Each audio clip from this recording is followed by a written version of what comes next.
1 KG গরুর মাংসের সাথে 2 টেবিল চামচ পরিমাণ আদা বাটা এবং 2 টেবিল চামচ পরিমাণ রসুন বাটা দিলে যথেষ্ট হয়। 1 চা চামচ ভরে ভরে দিলাম হলুদের গুঁড়া। তারপর দিয়ে দিচ্ছি লাল মরিচের গুঁড়া, এখানে 2 চা চামচ পরিমাণ। তবে আপনারা যদি ঝালটা একটু বেশি খেতে চান সেক্ষেত্রে 3 টেবিল চামচ পরিমাণ দিতে পারেন।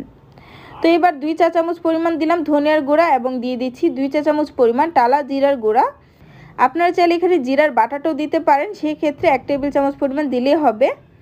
লবণ দিয়ে দিলাম 2 চা চামচ পরিমাণ। তারপর দিয়ে দিচ্ছি 3 টুকরো দারুচিনি, 7-8টা দিয়ে দিচ্ছি সাদা এলাচ বা ছোট এলাচ। এরপর দিচ্ছি 3টি তেজপাতা মাঝখান থেকে ছিঁড়ে দিয়ে দিচ্ছি। এবার আমি এখানে 2-3টা টমেটো ছোট সাইজের আর কি ছোট ছোট করে কেটে নিয়েছিলাম সেটা দিয়ে দিলাম। এবার দিয়ে দিচ্ছি পেঁয়াজ কুচি প্রায় 1 কাপের কাছাকাছি। এরপর আমি এখানে দিয়ে দিব পেঁয়াজ বেরেস্তা। পেঁয়াজ বেরেস্তাটা দেওয়া অপশনাল, তবে দিলে কিন্তু টেস্টটা ভালো আসে। তো এখানে আমি